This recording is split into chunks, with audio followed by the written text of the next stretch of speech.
Well guys, today is finally the day that the Tundra is getting some new meat. Now I'm gonna see if we can fit 9 tires in this short bed. We'll see. So I say 9 because we got 5 for the Tundra and we got 4 more for another vehicle to put onto some locked off-road wheels, some new wheels to try out for you guys. So we got the 4 wheels in the back of the Crew Max, and then all 9 tires somehow fit.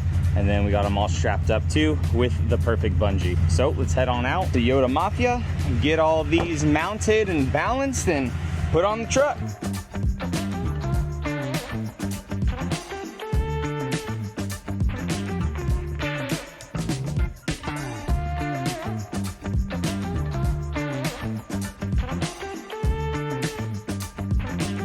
So since we're putting new tires on the truck, I want to talk about today's video sponsor.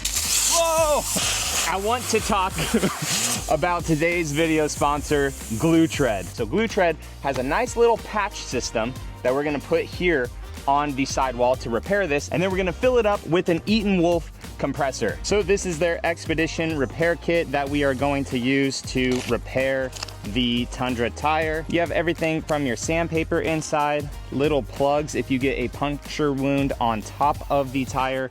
You also have all of your patches right here for whether it is a small puncture wound like I kind of did, or if you get an above 3-inch puncture wound on the sidewall of your tire. You also have the glue, the little T-handles to help fix stuff, and also too with this one you have some replaceable valve stems.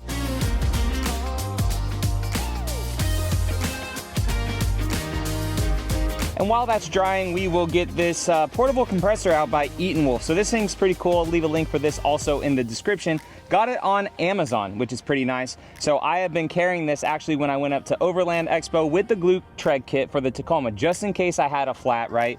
Had this in the back of the Tacoma. It's pretty cool because it's also like a portable charger with some USBs on the back. So our patch is pretty stuck on there. Went ahead and put on the valve stem. And then the cool thing with this, it doesn't flash in real life, but you can change the mode of it. So you guys can see here, it has a whole bunch of different modes. So RV, basketball, if you just want to blow air on the back, a bike tire, but we're going to go ahead and put it to this Tundra. You can adjust with this dial the PSI that we want to do. So we'll do about 30 PSI.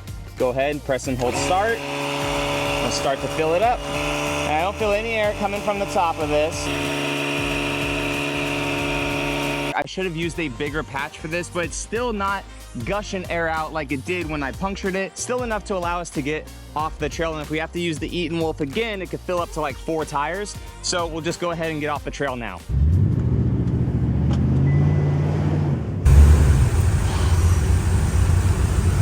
There we go. Was able to make it into the shop, onto the lift. Now, time for bigger tires. As you guys can see, we went with the more aggressive side on the Nittos versus like the kind of more flat wall side. So I did do this side on our Land Cruiser, but for the 4Runner and also the Tundra, I'm gonna go with the more aggressive sidewall. I think it's gonna look a lot better.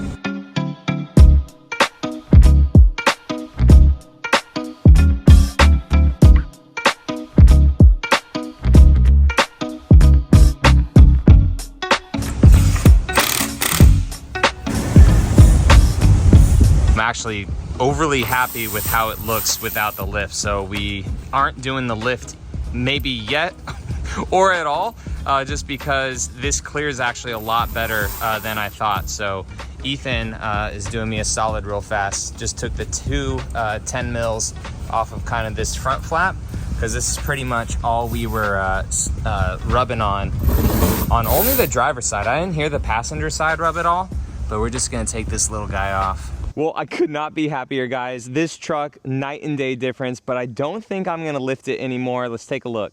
So as I already mentioned, I went with some Nitto Recon grapplers. They're 295/70 R18 116S. If that sounds familiar, it's the same tires that we put on the Land Cruiser, but obviously with the Tundra, keeping the stock wheels, which this is a plan to do with the Land Cruiser if I'm able to find TRD Pro wheels or something. I think that it looks perfect.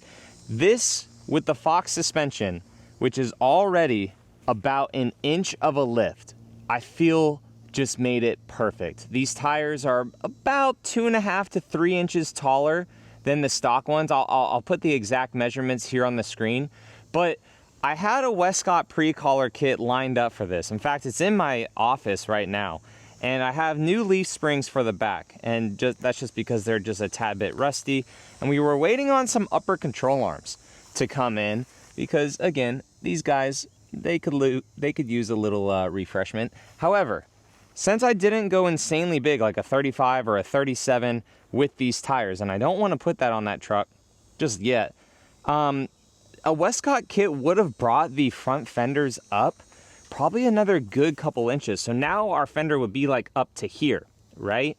And then that would just be so much kind of blank space in between these smaller wheels. And I feel like it would just look kind of, I don't know, just kind of weird.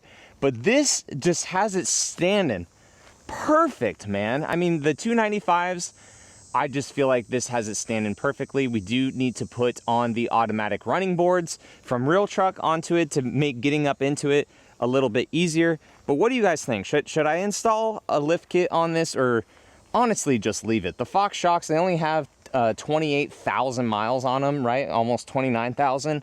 So like, they are a little bit old, but they still, I feel, have a lot of life left. And it just looks so perfect too with the more aggressive kind of sidewall that we did instead of the other sidewall. So let me know what you guys think. Of course, we're not poking really at all because of the stock offset. I think it's just honestly a super clean look. And this is what I was saying when I got rid of my 3rd gen Tundra that I put 37s on. I said, you know what, the next truck, I just want it to stay like a very usable truck. I want it to have that very kind of OEM plus look to it. This would be the same if I got another 3rd gen Tundra too. I just love the practicality of it, and the fact that they're not an 8-ply tire or a 10-ply tire. I know that I've been using these tires a lot, but like the size on an 18-inch wheel and from Nitto, and it not being a super heavy tire, I just love that. And more companies are actually starting to do this, right? Making bigger tires, but not super heavy like a 10-ply or anything, because people with half-ton trucks, we really don't need a 10-ply tire. So it's absolutely perfect. The thing drives pretty much stock. I do need to do an alignment on it just because with these fresh tires, they're nice and flat. They're not, you know, kind of worn in one spot. So I was gonna try to resell the Michelins, but they're so bad when we took them off. This truck is definitely out of alignment. So I do need to do an alignment on it. But guys, I appreciate you all watching. What do you think about the new look on the Tundra? Very OEM plus. That's still what we're doing with this. More OEM plus features to come. Ordering the supercharger, bigger gas tank, bigger brake kit, definitely going to be needed for this truck too. So more stuff coming. It's just very slow right now because things are taking a while to ship. But guys, I appreciate you all watching, and I will catch you in the next one. All right, see you later.